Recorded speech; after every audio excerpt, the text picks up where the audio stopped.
પાટણ નાગરિક બેંકની કડક કાર્યવાહી, લોન ભરપાઈ ન કરનાર દુકાનની જાહેરમાં હરાજી કરાઈ। પાટણ નાગરિક સહકારી બેંક દ્વારા લોન વસૂલાત માટે કડક પગલાં લેવામાં આવી રહ્યા છે। બેંકે રેલવે સ્ટેશન પાસે આવેલી એક દુકાનની હરાજી કરી છે। નવનીત ચેમ્બર્સમાં આવેલી પ્રીતિ ઓટો સેલ્સ એન્ડ સર્વિસની દુકાન નંબર 38ની હરાજી કરવામાં આવી છે। આ દુકાનના માલિક મહેમૂદા બાનુ મોહમ્મદ ઇસાદ શેખ છે।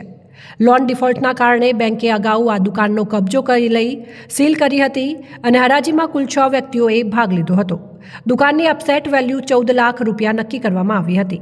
ડોક્ટર લાલ બહાદુર સાધુએ સૌથી ઊંચી બોલી 14.51 લાખ રૂપિયાની લગાવી હતી, જે બેંક દ્વારા સ્વીકારવામાં આવી હતી અને બેંકના ચેરમેન મહેન્દ્ર કે પટેલ વકીલે જણાવ્યું હતું કે આગામી સમયમાં બેંકના અન્ય મુદ્દતવીતી બાકીદારોની ગીરો મિલકતોનો પણ કાયદેસર કબજો લઈને હરાજી કરવામાં આવશે। હરાજી દરમિયાન બેંકના મેનેજિંગ ડિરેક્ટર ભરત પટેલ, અતુલ પટેલ, હરેશ મોદી, મહેન્દ્ર માનસી પટેલ, જનરલ મેનેજર મહેશ મોદી, વેચાણ અધિકારી ગૌરાંગ પટેલ, જયમીન પટેલ અને બીજેશ રાવલ સહિતના અધિકારીઓ હાજર રહ્યા હતા। પાટણ નાગરિક સહકારી બેંક લિમિટેડના મુદતવીતી બાકીદાર પ્રગતિ ઓટો સેલ્સ એન્ડ સર્વિસના માલિક મહેમૂદાબેનની 16 લાખની લોન હતી।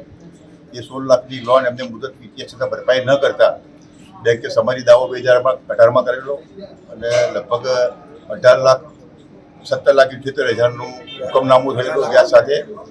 અને ત્યારબાદ હુકમનામા તારીખથી એટલે કે 2018થી અત્યાર સુધીમાં એમનું 16 લાખ રૂપિયા જેટલું તો 17 લાખ રૂપિયા જેટલું વ્યાજ ચડ્યું છે। એમ ટોટલ 35 લાખ 35.5 લાખ રૂપિયા જેટલી એની બાકી મુદત રહી હતી, પણ વર્ષોથી એ ભરતા ન હતા। અંતે બેંકે એની જાહેર નોટિસ આપી હતી વહીવટ કરવા માટે અને આજ રોજ અહીંયા નવનીત ચેમ્બર્સની દુકાન આગળ 38 નંબરની દુકાન આગળ બધાની વચ્ચે જાહેર હરાજી કરતા આજે 14,51,000 રૂપિયાની હરાજી ફાઇનલ થઈ છે। એની ઉપર કોઈ વેલ્યુએશન છે નહીં। ડિસ્કેસ વેલ્યુ જે હતી એની ઉપર 13,92,000ની ડિસ્કેસ વેલ્યુ હતી। 14 લાખથી શરૂ કરેલી અને 14,51,000માં ડૉક્ટર લાલ બહાદુર સાધુ અને માફ કરજો લાલ બહાદુર સાધુને હરાજીમાં અમે ફાઇનલ કર્યું છે અને અંતિમ હરાજીમાં એમનું નામ ડિક્લેર કરી વેચાણ અધિકારીએ એ હરાજી માન્ય રાખી।